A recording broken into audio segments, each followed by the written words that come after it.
उकाड़ा समेत तिपालपुर में भी अताई डॉक्टरों का राज। आपको बताते चलें कि बाबा फरीद चौक में कायम क्लिनिक पर अताई डॉक्टरों के हाथों गलत ऑपरेशन से खातून जाँ बहक वर्षा का शदीद एहतजाज। हुकूमत से फौरी तौर पर नोटिस लेने का मुतालबा। मजीद जानते हैं अपने नुमाइंदा इश्तियाक अहमद जट से। जी, उकाड़ा समेत दीपालपुर में भी अतायत खत्म ना हो सकी। दीपालपुर के बाबा फरीद चौक में हारून क्लिनिक पर डॉक्टर लतीफ ने गलत ऑपरेशन करके मरीजा की जान ले ली। हालत तशवीशनाक होने पर डॉक्टर ने अपनी जान छुड़ाने की गरज से मरीजा को THQ अस्पताल मुंतकिल कर दिया, जहां खतून जाँ बहक हो गई। वर्षा का कहना है कि डॉक्टर लतीफ ने अपने आप को सर्जन डॉक्टर जाहिर करके क्लिनिक बना रखा है, जहां गलत ऑपरेशन किया गया और खतून जाँ बहक हो गई।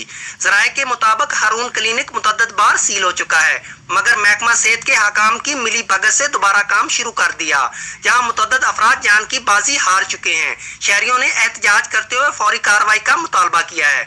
वाज़ेह रहे कि खतून की हलाकत के बाद डॉक्टर क्लिनिक बंद करके फरार हो चुका है। Ishtiaq Ahmed Jatt, district reporter, QBN news, उकाड़ा।